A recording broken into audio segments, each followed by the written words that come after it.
Em 2022, eu pensava que o Brasil, no ano da independência, fosse um país pujante, fosse um país, sabe, com protagonismo internacional, e nada disso aconteceu. O Brasil está jogado na lama, na verdade, por causa do desgoverno. Então, o objetivo é tentar recuperar isso, é tentar fazer o Brasil voltar a crescer, tentar fazer o Brasil voltar a ter um povo feliz, um povo alegre, um povo otimista, e isso só vai acontecer o dia que a gente colocar o povo pobre no orçamento da prefeitura, no orçamento do Estado e no orçamento da União, e a gente colocar o rico no imposto de renda.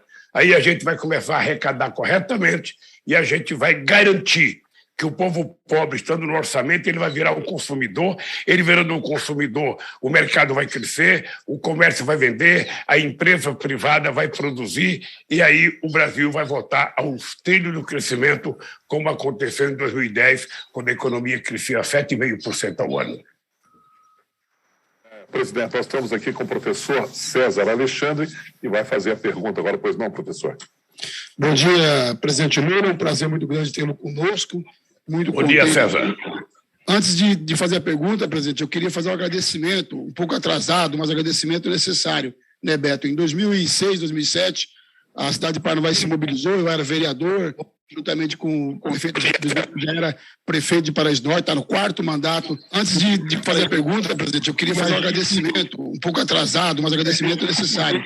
Em 2006, 2007, a cidade se mobilizou, eu era vereador, juntamente com o prefeito, que já era prefeito de Paraíso Norte, está no 4º mandato, pela intercessão da pergunta, eu queria fazer um agradecimento, um pouco atrasado, agradecimento necessário.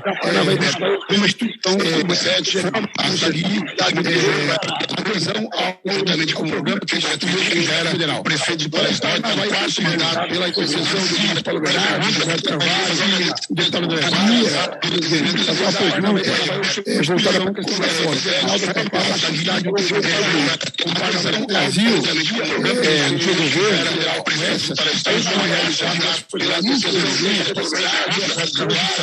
eu queria fazer uma pergunta voltada para a questão da fome. No final da sua... Volta. Então, professor César, aguardar o retorno aí do link. Finalmente o som. Não, eu aumentei lá, problema. Ok, já? De volta. Vamos verificar com a assessoria lá. Nós estamos aí aguardando o som, só não pode abaixar aqui, entendeu? Tem que aumentar. Então, ok. Já ok. Presidente, está nos ouvindo bem agora? Agora eu estou ouvindo bem. Tá certo. Então, professor César, repete a pergunta. Então, presidente, eu vou fazer a pergunta, né, o agradecimento do prefeito, mas é com relação à fome. O Brasil... Então, ok. Já ok. Presidente, está nos ouvindo bem agora?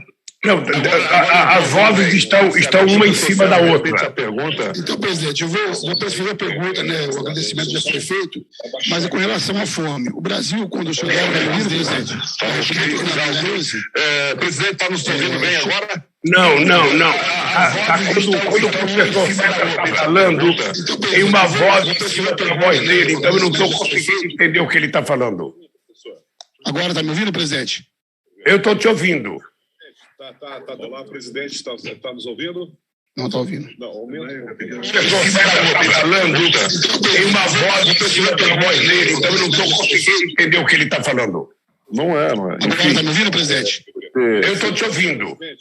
Olha, eu... Sabe nós aqui, lá, Não está ouvindo. o link da correta. O professor César está falando, tem uma voz em cima da voz dele, então eu não estou conseguindo entender o que ele está falando. Não é. Enfim. Agora está me ouvindo, presidente? Eu estou te ouvindo. Sabe nós aqui, lá. Mandando o link da correta.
em nosso IP, e aí tem esses problemas. Pois não, pode usar seu microfone, pode falar.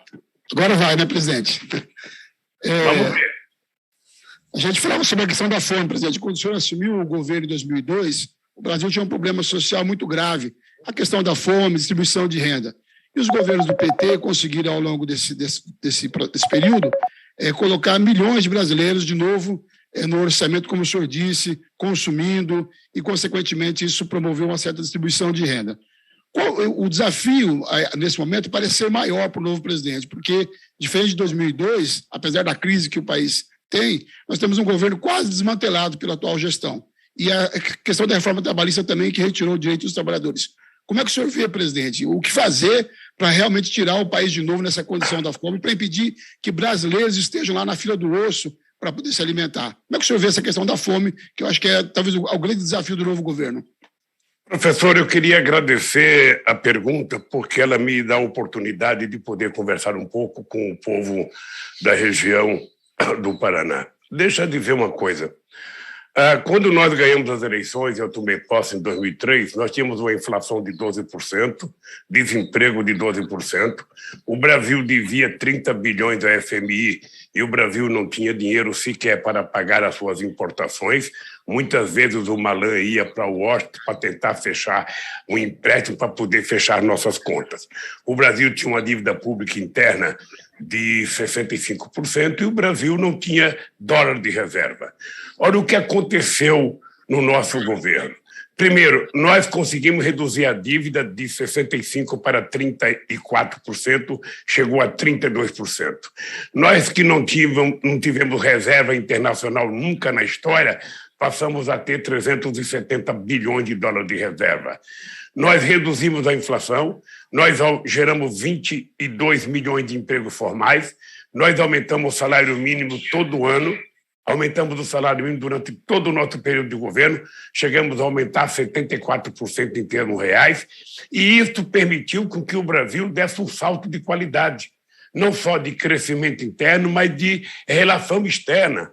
Os agricultores do Paraná, o agronegócio do Paraná e do Brasil sabe o que foi a medida provisória 432, que cuidou da securitização de uma dívida de 87 bilhões do agronegócio, que se não fosse o nosso governo, muitos empresários teriam quebrado, teriam falido.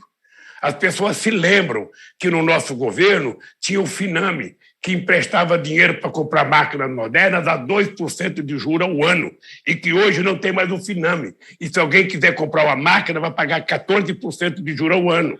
As pessoas se lembram quando nós criamos o Mais Alimento. O Mais Alimento fez com que a indústria vendesse 80 mil tratores de 80 cavalos para que a gente tentasse salvar o pequeno e médio produtor rural. Ora, essas coisas permitiu que o Brasil tivesse um crescimento. E é uma coisa simples, professor, porque você veja, na hora que o povo pobre tem acesso a um pouco de recurso, o povo pobre não vai colocar em fundo, nem vai comprar dólar. Ele vai para o supermercado comprar o que comer. Na hora que ele vai comprar o que comer, o comércio precisa que a indústria produza mais, que o agricultor produza mais, ou seja, todo mundo produzindo mais vai gerar mais emprego gera mais salário gera mais consumo, as pessoas passam a ter acesso às coisas que produzem e a economia dá um salto de qualidade.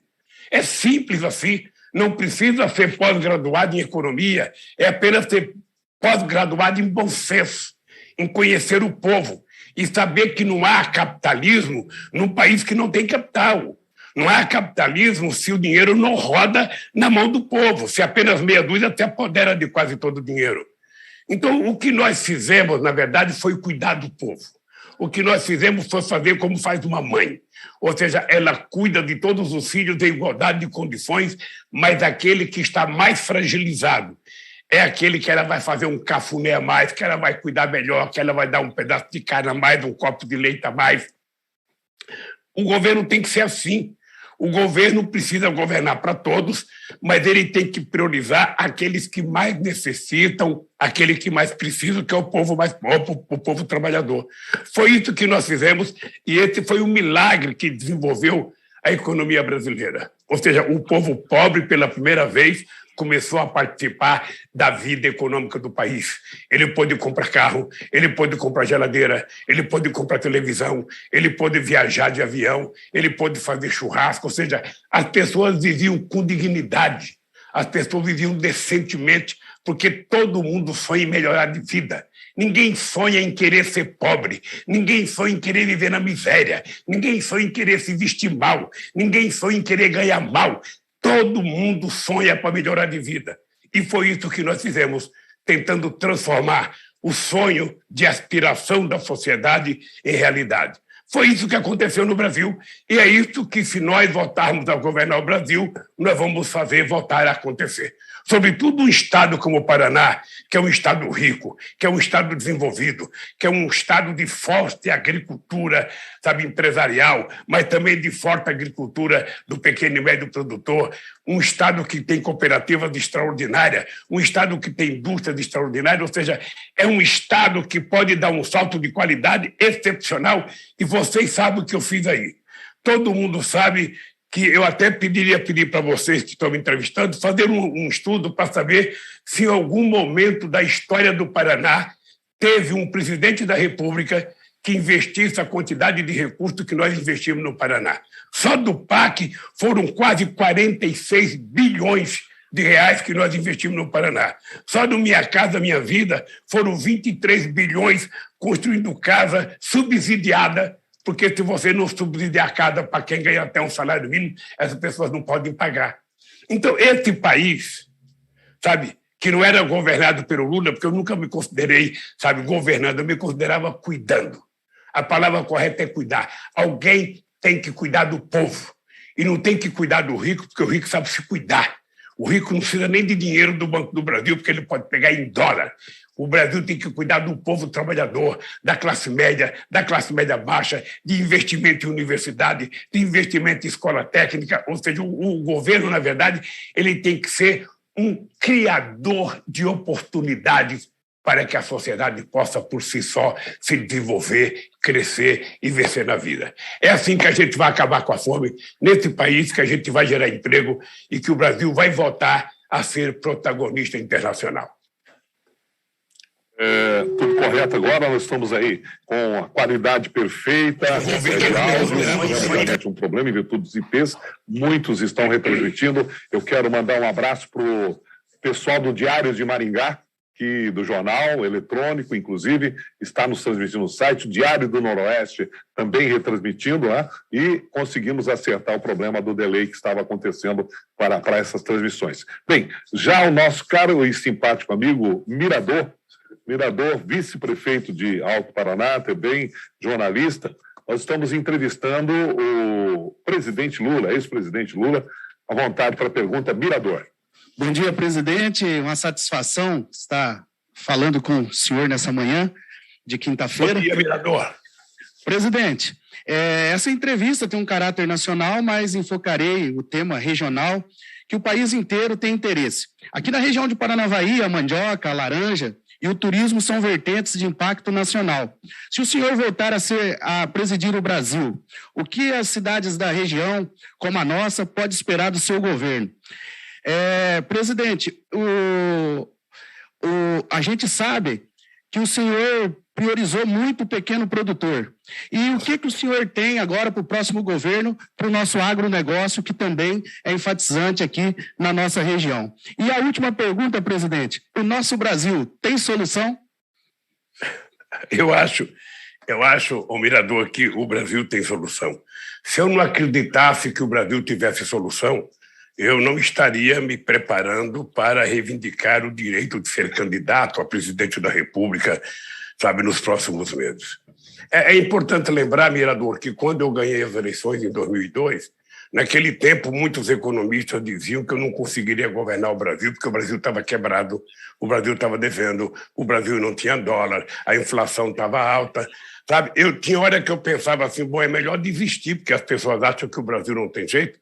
Mas a razão pela qual eu acho que nós precisamos disputar e voltar a governar esse país é exatamente porque o país está quebrado. Esse país está desacreditado a nível internacional. Ninguém confia, sabe, no governo que nós temos. Então fica uma coisa patética. Um país de 215 milhões de habitantes, um país que já foi a 6ª economia do mundo, hoje é a 13ª economia do mundo, um país que tem um potencial intelectual e um potencial industrial extraordinário, o maior, sabe, o 3º maior produtor de alimento do planeta Terra, um país que disputa com qualquer outro país a tecnologia avançada que nós temos na área da agricultura, ou seja, não pode estar na situação que está. Eu sei o que foi o esforço que nós fizemos para que a gente pudesse ocupar o mercado chinês. E hoje eu fico feliz de saber que a China é o maior consumidor dos produtos agrícolas brasileiros. É para lá que nós vendemos mais e é por isso que nós temos que tratar os chineses com respeito. Porque o dia que os chineses pararem de comprar, a gente vai ter dificuldade. Nós precisamos vender carne de porco, carne de frango, carne de gado, nós precisamos vender feijão, vender arroz, vender trigo, vender soja, vender milho, ou seja, tudo aquilo que a gente tiver capacidade de produzir, a gente vai ter que tentar vender para o mundo inteiro. Esse é um fenômeno do Brasil.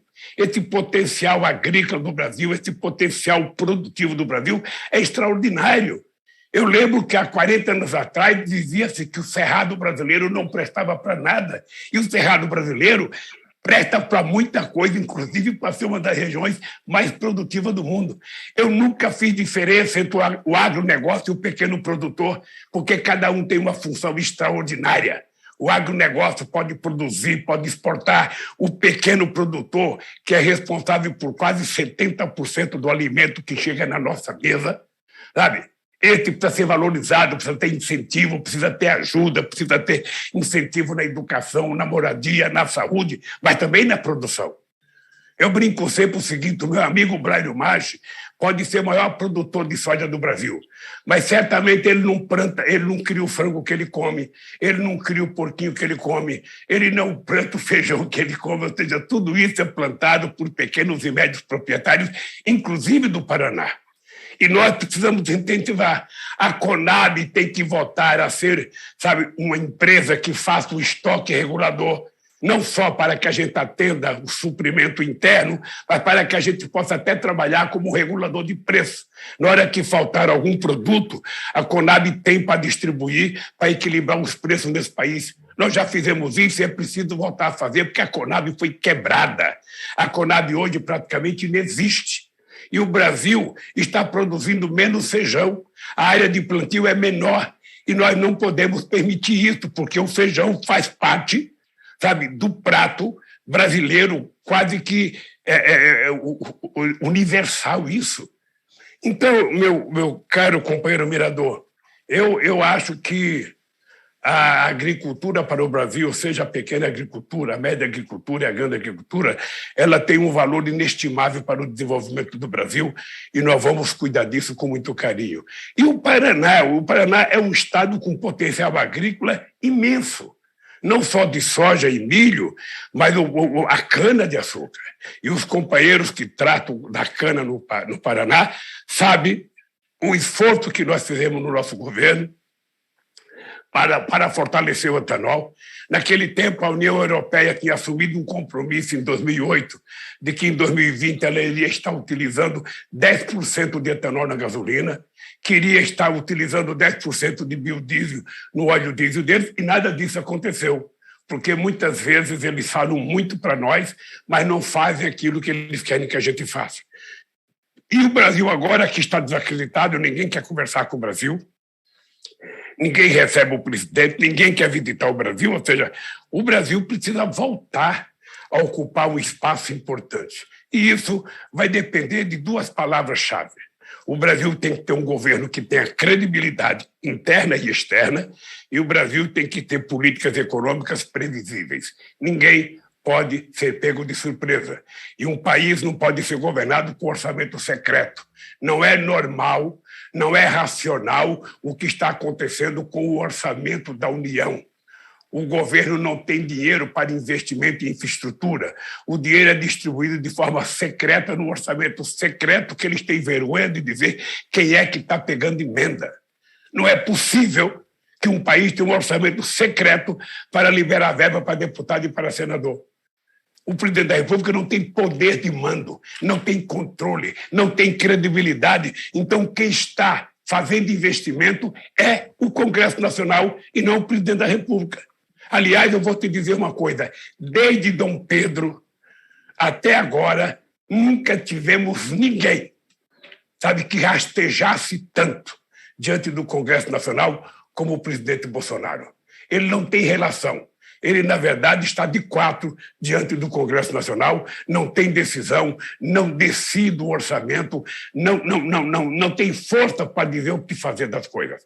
É pobre, é uma tristeza a gente saber que o nosso país está virando pária diante da sociedade internacional e também diante do povo brasileiro, porque ninguém mais acredita no governo. Nós estamos aqui também com o prefeito Beto Visoto. Beto Visoto, a pergunta aí para o presidente Lula. Fica à vontade. Bom dia, presidente Lula. Um prazer falar com o senhor. Eu sou prefeito de Paraíso do Norte, prefeito do PT. Lá em Paraíso do Norte, presidente, nós estamos no 4º mandato consecutivo do Partido dos Trabalhadores. Então é uma honra estar falando com o senhor hoje aqui. Presidente, eu vou fazer essa pergunta do orçamento, porque quando eu fui prefeito no meu primeiro mandato, a gente precisava fazer uma creche. A gente fazia o projeto, ia no FNDE e construía a creche, eu construí lá em Paraíso do Norte. A gente precisava fazer uma UBS, né? A gente fazia o projeto, ia no Ministério da Saúde e fazia a UBS, eu também tive a oportunidade de fazer. Hoje, em função de um governo fraco, né, o orçamento foi sequestrado pelo Congresso Nacional, secretamente ou não, mas quem tem deputado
24831. Mercadão Duas Rodas também em Mandaguaçu e Maringá. Mercadão Duas Rodas.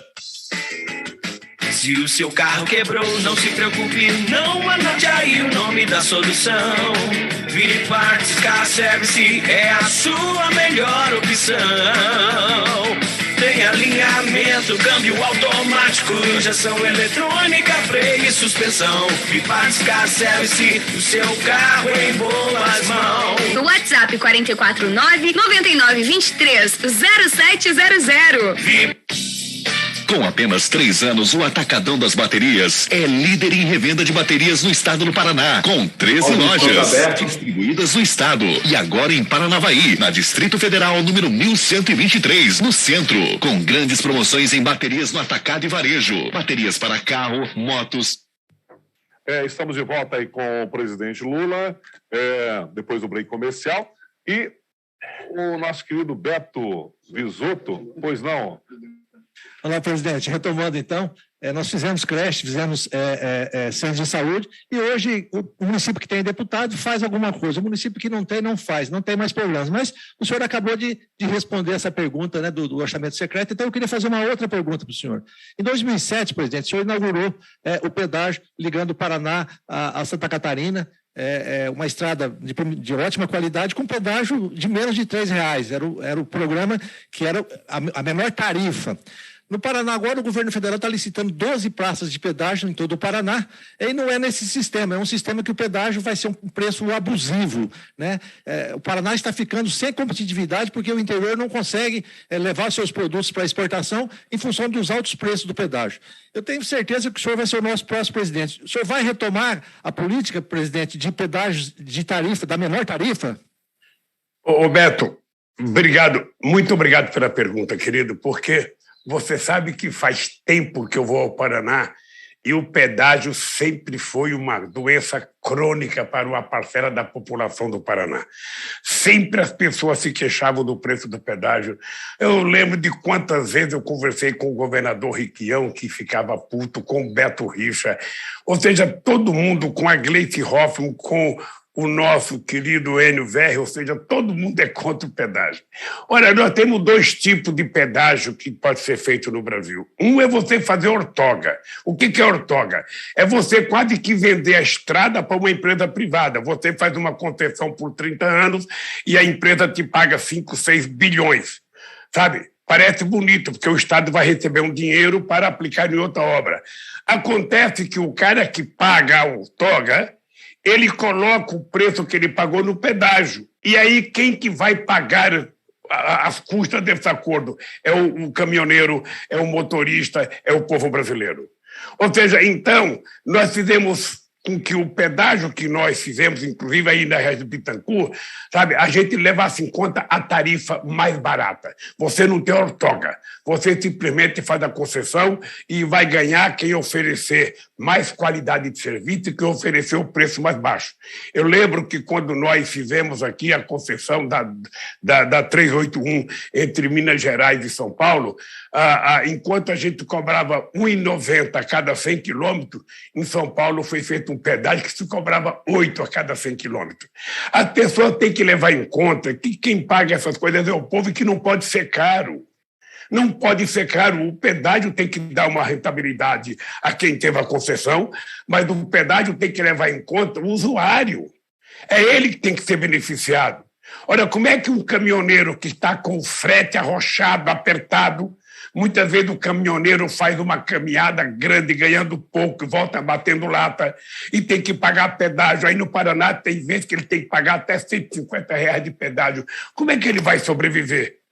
Como é que uma pessoa pobre que tem um carrinho que fica guardado na garagem, sabe, o cara só tira ele da garagem para passar uma franela na calota, no para-choque, quando ele quer sair com a família, ele vai pagar 16, 20, 30, R$40 de pedágio. Ele não consegue. Então, é importante que a gente faça essas praças de pedágio pensando no usuário, ou seja, a tarifa mais barata e a melhor qualidade das obras que o cara se propõe a fazer. Aí no Paraná, por exemplo, pela imprensa eu acompanho que muitas vezes se faz aditivo no contrato das concessões para que as pessoas não façam as obras que foram contratadas na época da concessão. Então, além do povo pagar muito caro, a empresa ganha muito dinheiro e ainda não faz o que tem que ser feito. Então, eu estou sabendo pela imprensa que o pedágio parece que esse ano, não vai ter pedágio no Paraná. Eu espero que não seja uma decisão eminentemente eleitoral.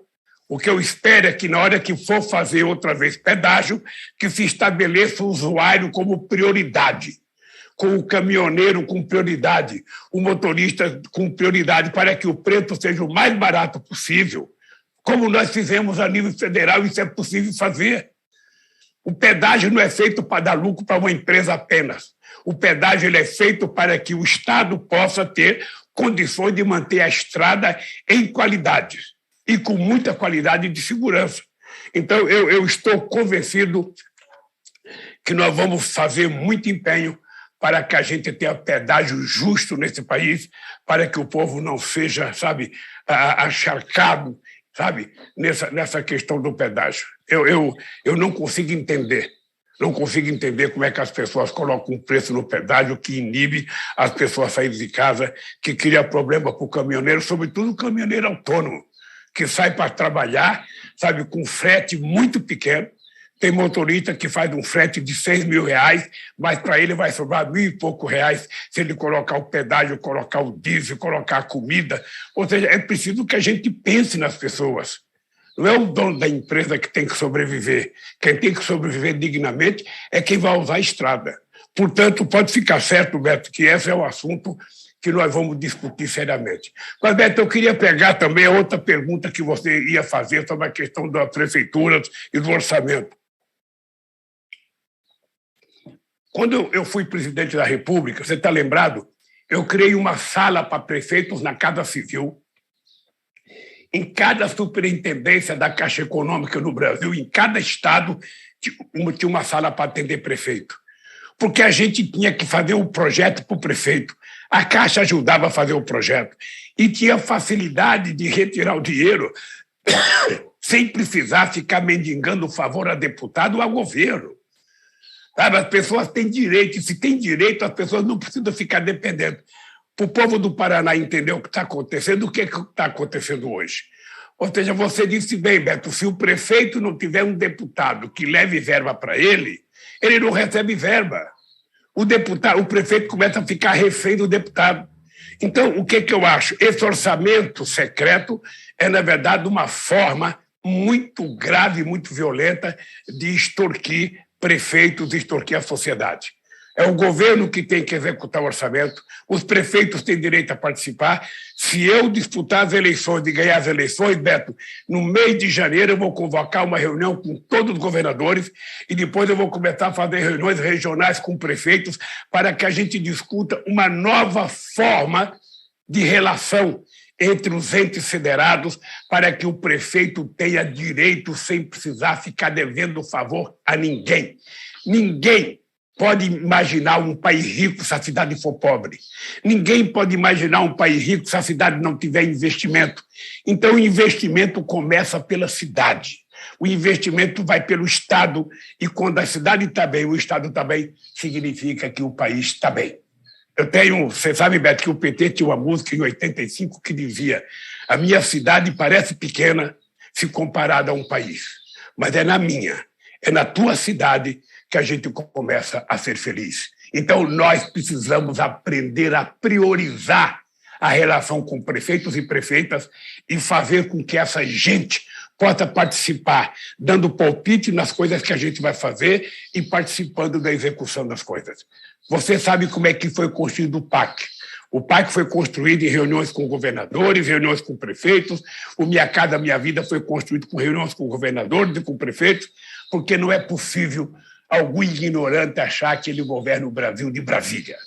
Se a gente quiser governar o Brasil, a gente tem que conversar com quem está com o pé na lama, que é prefeito, que é governador.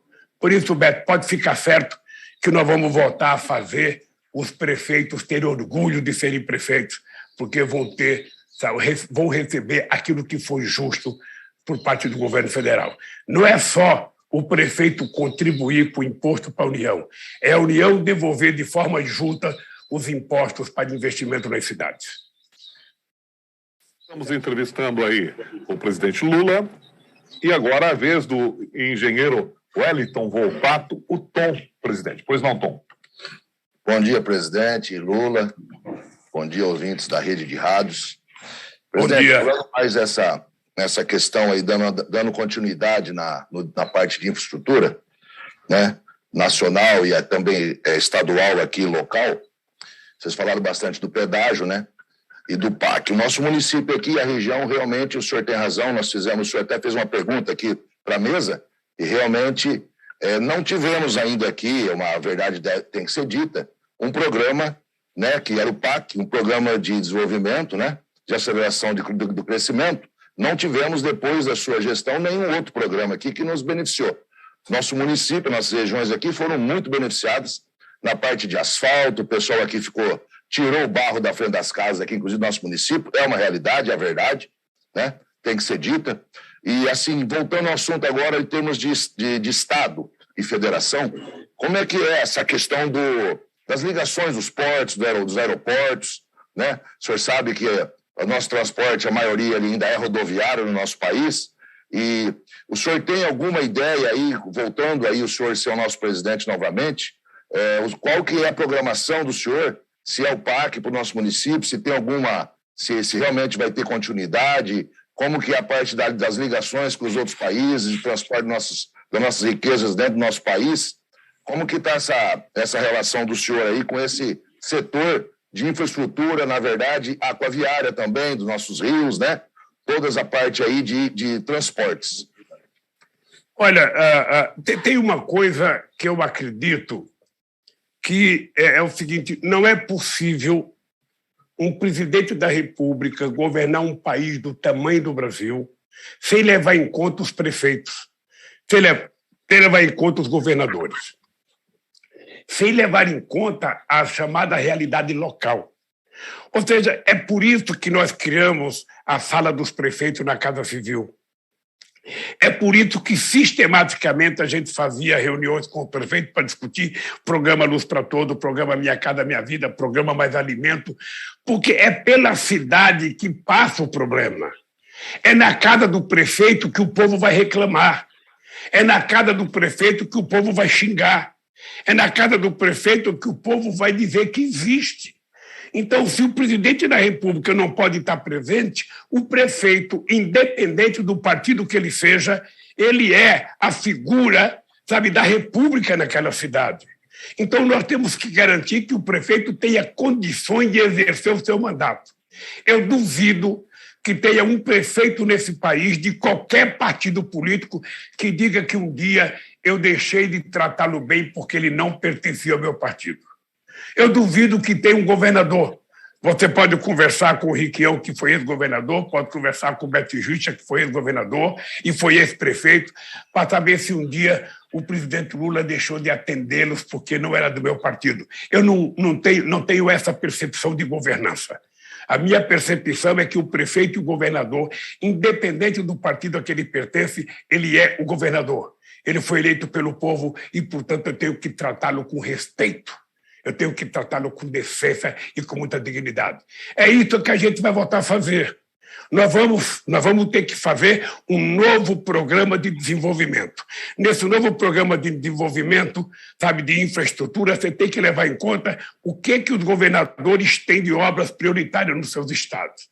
Você tem que levar em conta o que os prefeitos têm de prioridade nos seus estados.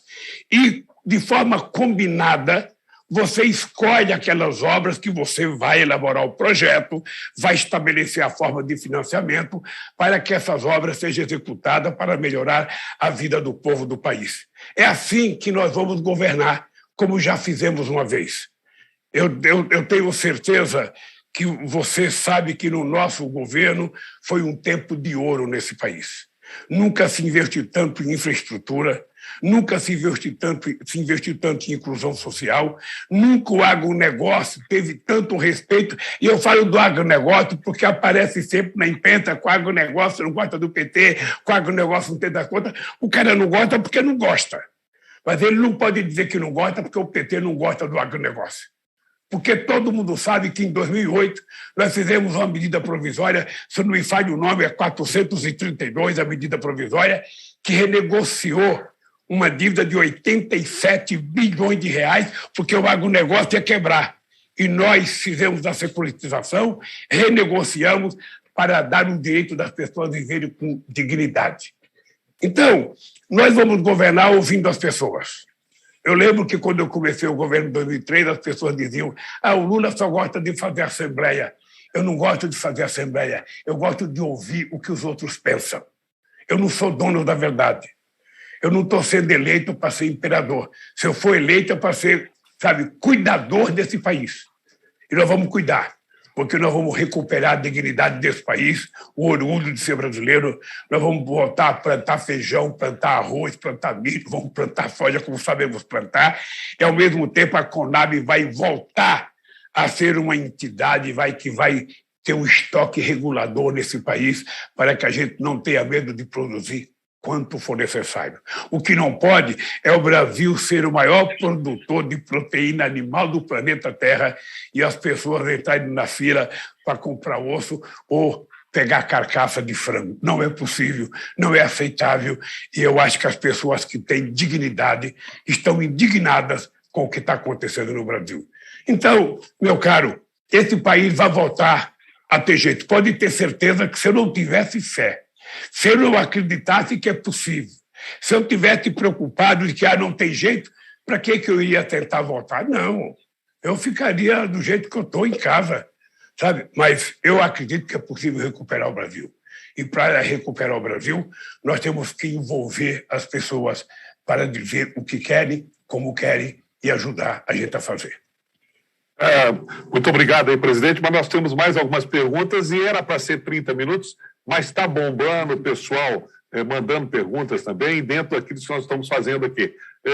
Doutor Raoni, que faz parte da bancada, não estava inscrito, mas, pois não, acredito que seja uma pergunta muito interessante. Raoni Aguiar é o perguntador, pois não, advogado. Bom dia, presidente, Bom dia a todos os ouvintes aqui da Rede Rádios. A minha pergunta: esse ano é um ano eleitoral, O senhor, mesmo em várias falas, falando que fará um bom mandato, E, na verdade, minhas são duas perguntas. Primeiro, nós sabemos que na eleição passada o senhor não esteve apto a participar das eleições. Esse ano não tem nenhum outro impedimento para participar das eleições. Essa é a primeira pergunta. E a segunda é a composição do PT. O que o senhor espera da bancada do PT frente ao Congresso Nacional? E também o seu vice, já está decidido? Pode ser o Geraldo Alckmin? Olha, primeiro, eu estava apto em 2018. Estava muito apto. A Constituição previa que eu pudesse ser candidato, mesmo estando na Polícia Federal. Eu estava tão apto que eles ficaram com medo e aí me proibiram de ser candidato. Porque, quando eu fui para a Polícia Federal, eu cresci 16 pontos na pesquisa. Numa demonstração de que o povo sabia o que estava acontecendo nesse país, como sabe o que está acontecendo. Então, eu estou muito tranquilo para dizer para vocês o seguinte: eu saí daqueles 580 dias na Polícia Federal muito mais calejado, muito mais maduro, muito mais experiente e muito mais sabedor das coisas que eu tenho que fazer e muito mais preparado para ouvir a sociedade brasileira, porque é ela que vai me ajudar a governar o Brasil se eu for candidato e eu for eleito presidente da República. Obviamente que eu quero construir parceria com todos os governos estaduais. Por isso que eu estou dizendo que, se eu for eleito presidente, logo no mês de janeiro eu vou querer convocar uma reunião dos governadores para a gente restabelecer uma convivência democrática na sociedade brasileira. Nós temos que voltar à normalidade. O que é voltar à normalidade? O Poder Executivo executa, o Poder Judiciário julga e o Congresso legisla. Do jeito que nós estamos hoje, todo mundo falando tudo ao mesmo tempo, um presidente da República refém, sem nenhuma autoridade moral diante do Congresso Nacional, refém de um conjunto de deputados que estão tirando proveito da fragilidade dele. Você percebe que o Bolsonaro ele mistura a arrogância nas mentiras que ele fala com uma fragilidade de saber que ele não tem força no Congresso Nacional. E toda vez que você tem um presidente fraco, ele vira refém do Congresso Nacional. Um presidente tem que saber articular, tem que saber conversar, tem que saber lidar com o partido político. Ou seja, um presidente não se rende como o Bolsonaro, ele se rendeu. Ou seja, ele entregou a Câmara dos Deputados para cuidar do Brasil. Porque enquanto a Câmara cuida do Brasil, faz orçamento secreto, sabe, distribui verba para quem quiser em época de campanha eleitoral, o Bolsonaro fica sentado na biblioteca do Palácio da Alvorada contando mentira através do fake news. É isso que está acontecendo no Brasil e é isso que nós temos que mudar. Eu espero que o povo brasileiro tenha noção, sabe, de que o Brasil não pode ter um paira governando esse país. O Brasil é um país respeitado. Eu fui presidente, eu sei como é que as pessoas gostam do Brasil. Eu sei da boa relação que eu tive com o Bush dos republicanos e com o Obama dos democratas. Eu sei da relação que eu tive com o Hu Jintao e com o Xi Jinping, que era vice-presidente na época. Eu sei da relação que nós tivemos com a Rússia, com o Medvedev, com o Putin, com a França, com o Sarkozy, com o Chirac, da Itália, com o Prodi, sabe, da Inglaterra, com o Tony Blair e com o Gordon Brown. Eu lembro da relação, as pessoas gostam do Brasil. Eu lembro da respeitabilidade que o Brasil conquistou aqui na América do Sul, porque todos os países da América do Sul tinham o Brasil como inimigo, como um país poderoso. A política dos americanos era orientar militarmente os outros países a não gostar do Brasil. Muitas vezes a diplomacia brasileira contava piadas sobre os nossos vizinhos e os nossos vizinhos contavam piadas sobre o Brasil. O Brasil tinha uma elite que ela acorda de manhã olhando para os Estados Unidos e olhando para a Europa. Ela não vê a África, nem vê a América Latina. Não vê a Venezuela, não vê a Bolívia, não vê o Peru, não vê o Uruguai, não vê o Paraguai, não vê a Argentina, não vê o Chile. Ou seja, porque é uma elite com complexo de vira-lata. Então, ele sabe, por exemplo, nós hoje exportamos para a China 3 vezes mais ou 4 vezes mais do que exportamos para os Estados Unidos. Mas ainda a elite brasileira fica lambendo bota, sabe, esperando que os Estados Unidos façam alguma coisa por nós. Não vai fazer, porque os americanos não querem concorrente na América do Sul. Eles não querem que o Brasil seja protagonista. Eles não querem que o Brasil tenha influência, porque eles tratam o Brasil como se fosse uma coisa pequena. Porque é assim que a elite brasileira se comportou ao longo de séculos e séculos. E isso, obviamente, que nós vamos mudar, porque eu sou filho de uma mãe analfabeta, que ela dizia assim para mim: meu filho, ninguém respeita você se você não se respeitar. Então, se você quiser respeito, você respeita os outros para poder exigir respeito. E o que eu quero é isso. O que eu quero é uma relação internacional em que o Brasil respeite todo mundo e que todo mundo respeite o Brasil. Ou seja, respeito é bom. Eu gosto de dar e gosto de receber. Foi assim que eu fiz e assim faremos outra vez para que o Brasil, efetivamente, volte a ser um país levado a sério no planeta Terra. Presidente, nós estamos vivendo um momento na economia brasileira, Valdeci Silva, que realmente para quem produz e para as pessoas que precisam da mobilidade, por exemplo, do veículo ou da energia elétrica, um preço realmente vil. Hoje nós estamos aí com a gasolina em torno de R$7, R$8, o diesel a 6, enfim, a conta de energia elétrica cada vez mais cara e os rios cheios. Como é que o senhor vê a situação nesse sentido? O que o senhor faria, sendo presidente da República, dentro do seu governo, para que o povo não fosse perene dessa atual situação? Valdecir, eu estava fazendo, na verdade. Você está lembrado que quando eu estava no governo, a gente estava construindo o Compeg no Rio de Janeiro, a gente estava construindo a refinaria de Pernambuco, uma refinaria no Ceará, uma refinaria no Maranhão, e a gente tinha concluído a refinaria Clara Camarão, no Rio Grande do Norte, que era uma gasolina que produzia combustível para avião.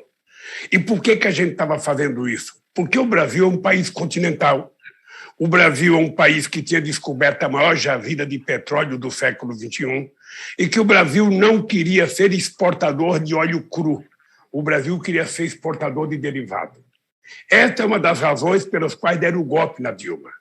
Era porque, como nós fizemos uma regulação da nova lei de petróleo, que garantia que o petróleo fosse do povo brasileiro, que garantia criar um fundo de desenvolvimento com o dinheiro do petróleo para a educação, para a saúde, para a ciência e tecnologia.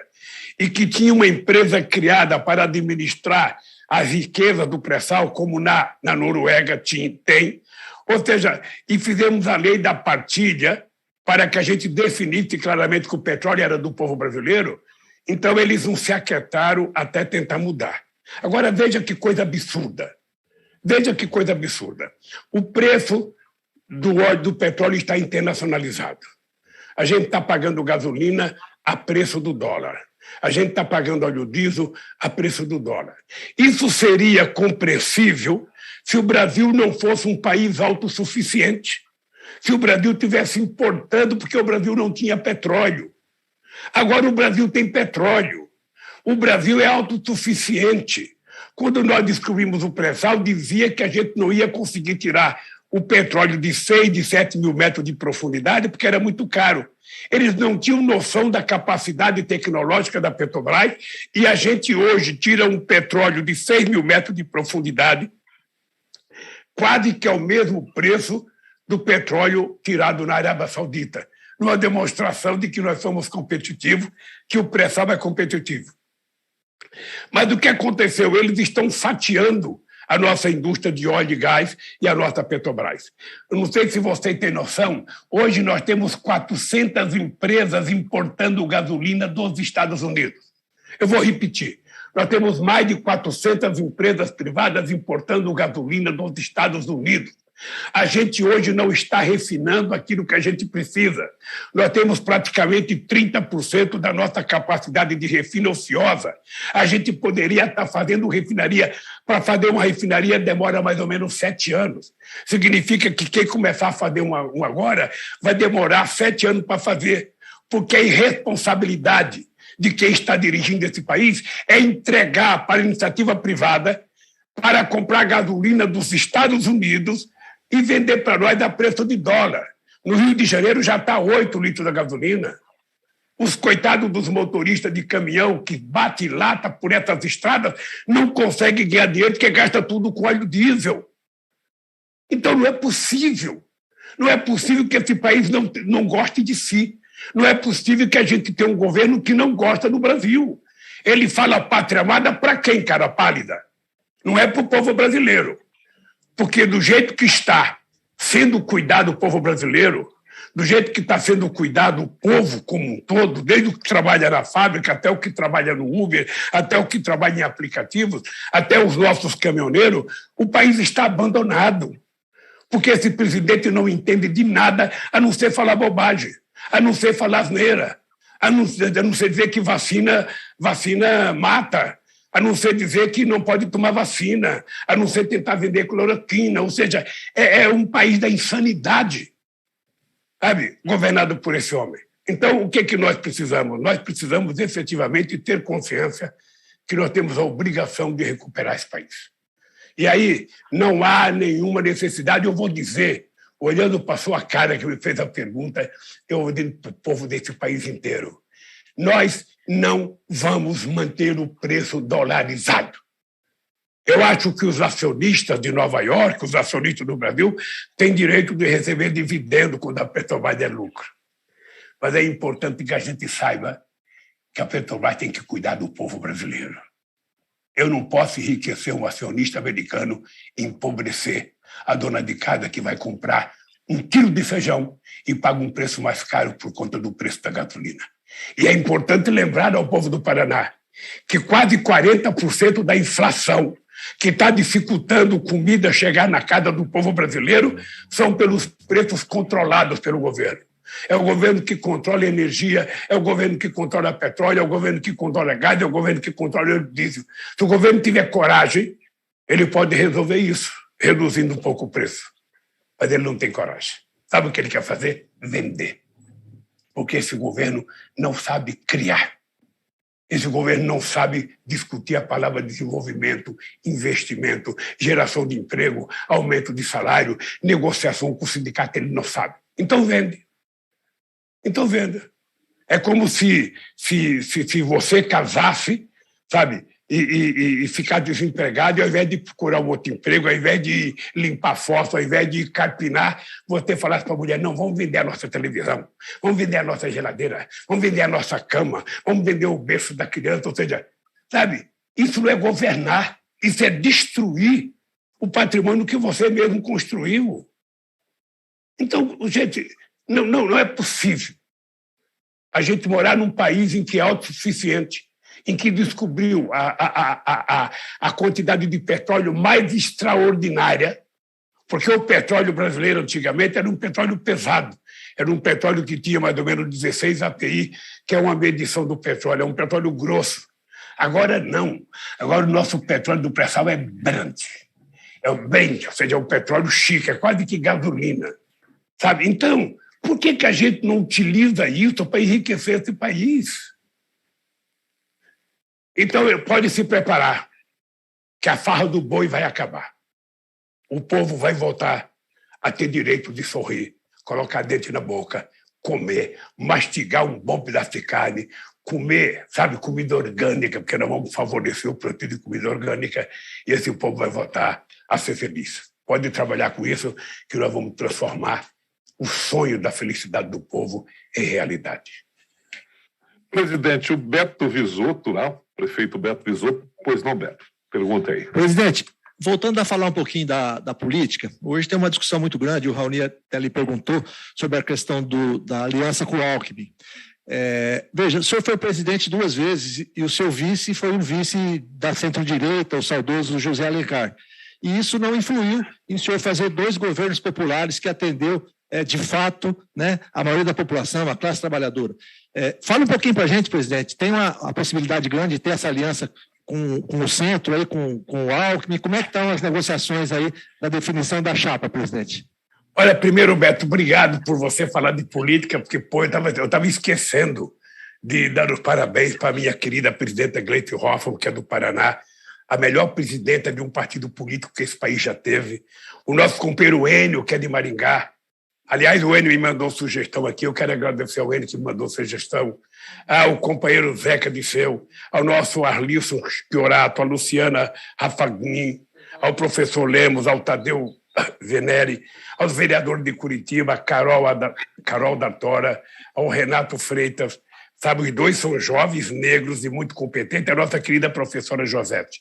Agora sim eu vou falar de política. Veja, primeiro é o seguinte, eu estou trabalhando muito fortemente para que o PT se defina prioritariamente de apoiar o companheiro Roberto Requião. Porque eu acho que o Requião pode voltar a ser candidato ao governo do estado do Paraná, e de vez em quando eu fico engraçado porque eu falo para o Requião, Requião, eu gosto de você de graça. De vez em quando o Requião me critica, eu falo, você pode me criticar porque eu gosto de você de graça. Eram 2 pessoas que eu gostava de graça. Era o Requião, que eu gosto, e o Mário Covas, que eu gostava. Então, eu vou trabalhar muito fortemente para que o Requião se disponha a ser candidato e o PC se disponha a apoiá-lo. A segunda coisa é a questão da vice. Roberto, nós temos um problema que é o seguinte, olha, o difícil não é você ganhar uma eleição. O difícil é você consertar esse país do jeito que ele está. Você, Beto, que é um político, sabe que as instituições estão destroçadas. Hoje você tem a Suprema Corte, sabe, sendo atacada diuturnamente, as pessoas às vezes falam demais, você tem o Congresso totalmente desmoralizado, você tem um poder executivo que não funciona, sabe, você tem o Ministério Público muitas vezes atolado, sabe, fazendo coisa que não deveria fazer, a Polícia Federal fazendo coisas que não deveria fazer. É preciso restabelecer a função institucional das instituições brasileiras. E é preciso recuperar esse país economicamente, socialmente e culturalmente. E é isso que nós vamos fazer. Então, veja, por que eu digo ainda? Eu não estou candidato. O Alckmin não tem partido político. O Alckmin não fez uma opção partidária. Ele não entrou em nenhum partido. Então, eu não sendo candidato, ele não tendo partido, a gente não pode fazer uma dupla. Agora, a verdade é o seguinte, é que nós estamos conversando seriamente com vários partidos políticos. Eu quero conversar com muitas forças políticas, não apenas com o objetivo de ganhar as eleições, se eu for candidato, mas de governar esse país.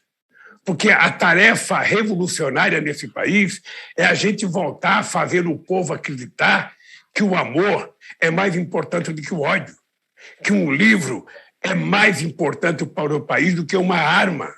A gente tem que mostrar que a fraternidade e a solidariedade são muito mais importantes do que o negacionismo que nós temos nesse país. É recuperar valores nesse país. É recuperar valores.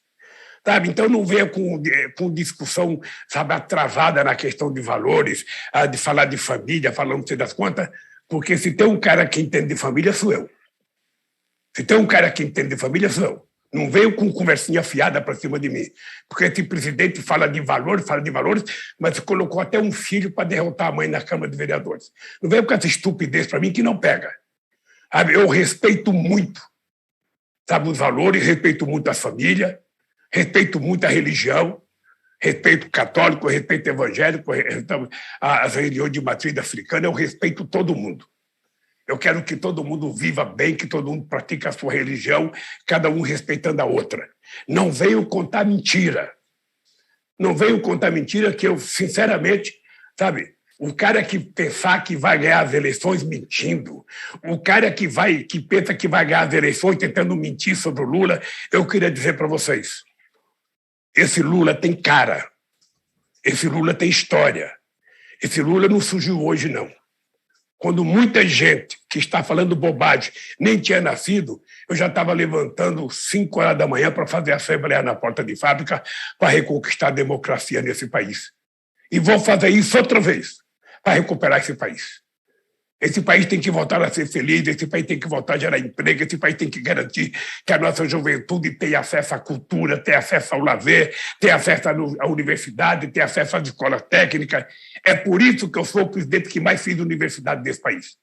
Vocês não sabem o orgulho que eu tenho, Beto, de saber que eu e o Zé Alencar não tínhamos diploma universitário e vamos passar para a história como os presidentes que mais fizeram universidade nesse país. Mais fizemos escolas técnicas e mais colocamos gente nas universidades, inclusive gente pobre da periferia que não tinha mais possibilidade de sonhar e ir para a universidade. Isso a gente só provou que o país pode. E a sociedade pode. Se ela quiser, ela pode. E nós queremos. Nós queremos que o Brasil volte a ser grande. Nós queremos que o Brasil volte a investir em ciência e pesquisa. Porque para a gente gerar desenvolvimento e gerar empregos, a gente vai ter que fazer uma parceria entre universidades, empresários e governo para que a gente coloque a nossa inteligência para funcionar a bem do povo brasileiro. Não é o governo que sabe, não é os empresários que sabem. É preciso a gente utilizar o potencial de inteligência que estão dentro das universidades brasileiras para que a gente possa saber, discutir que tipo de emprego nós vamos gerar. Que tipo de emprego? Como é que a gente vai fazer com que essa revolução, sabe, da internet, essa revolução digital, possa permitir que a pessoa tenha emprego? Não o emprego do aplicativo como é o Uber, sabe, como esse pessoal que trabalha no iFood, sabe, as pessoas que trabalham carregando comida, sentindo o cheiro da comida nas costas e passando fome. Não. Nós queremos que as pessoas tenham emprego decente, emprego com carteira assinada, que as pessoas tenham salário, que as pessoas tenham seguridade social. Quando a pessoa fica doente, quem vai cuidar dela é o Estado brasileiro. E eu quero um Estado forte, um Estado competente, não um Estado empresarial, um Estado para se meter a fazer as coisas, um Estado para induzir, para fomentar. Porque você viu que quando quebrou o Lehman Brothers em 2008, na crise econômica, quem salvou foi o Estado. Agora, na crise da pandemia, quem salvou foi o Estado. Ou seja, quando a dor de barriga aperta, é o Estado que tem que salvar, porque os empresários escondem o seu dinheiro nos paraísos fiscais. Então, esse país de credibilidade, esse país de um povo feliz, esse país em que as pessoas sabem que o seu filho vai para a escola e que vai estudar de qualidade, porque esse é um outro compromisso que nós vamos ter, viu, Beto? É um compromisso de recuperar o atraso que essa meninada está sendo submetida na pandemia. O filho de classe média alta, que tem estrutura para estudar em casa, ele não perdeu muito, mas as crianças mais pobres, que estão há quase 2 anos sem ir na escola, perderam muito, vão chegar mais atrasadas na escola e nós vamos ter que fazer uma revolução, Beto, para que a gente possa recuperar e colocar essa criançada no mesmo patamar. É esse país que eu sonho reconstruir. É esse país, Darcy, que eu espero que você nos ajude a construir. É esse país. Eu acho que um programa de rádio como esse, em que você pode falar todo dia para a sociedade, você pode ter opção política, você pode ter candidato, você pode ter o que você quiser. Mas uma coisa que a gente não pode deixar de falar é falar aquilo que é bom para o povo brasileiro. E bom para o povo brasileiro é ele poder estudar, é ele comer 3 vezes ao dia, é ele ter direito de ir ao teatro, de ir ao cinema, de ir ao restaurante, de fazer uma viagem de avião com a sua família, de poder viajar o Brasil e o mundo, de se vestir bem, de comer bem e de ter certeza que o seu filho está sendo cuidado. Esse Brasil nós vamos construir. Pode estar certo disso.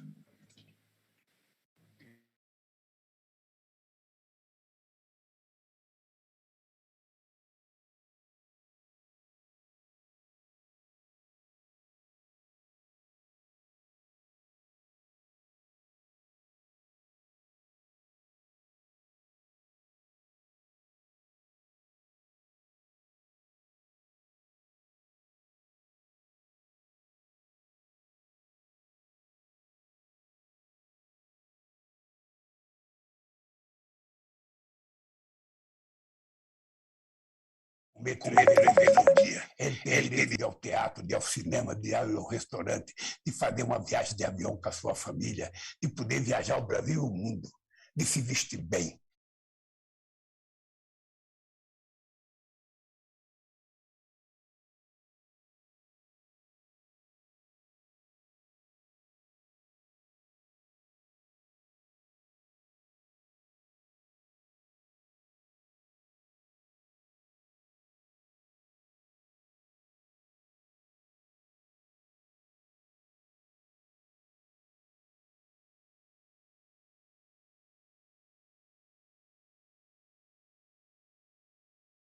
A sua assessoria, o Crispiniano, a Neude, ao Sturck, enfim, a todos. Mandar um abraço ao deputado Arilson Chiorato, que, sem dúvida nenhuma, é um grande deputado pelo Paraná, deputado NVR, Zeca Dirceu e todos que com certeza estiveram aí replicando a rede dessa entrevista. A Rede de Rádios é democrática e nós já estamos agendando novas entrevistas com os presidenciáveis. Isso é muito importante para que você possa conhecer de perto e conhecer a nossa região. Tá? Que emissora de rádio aí ou veículo de comunicação esteve presente nesse sentido. Agradecer o Diário do Noroeste, Serginho, toda a sua equipe. Agradecer o Diário de Maringá, o nosso querido e simpático amigo Gilmar. E a todos que estiveram, a 94.5, aí tivemos aí toda a nossa equipe, não é isso? Enfim, Eloy, Abel, Fernando, Narciso, todo o pessoal aí junto, o Márcio dando aquela assistência técnica.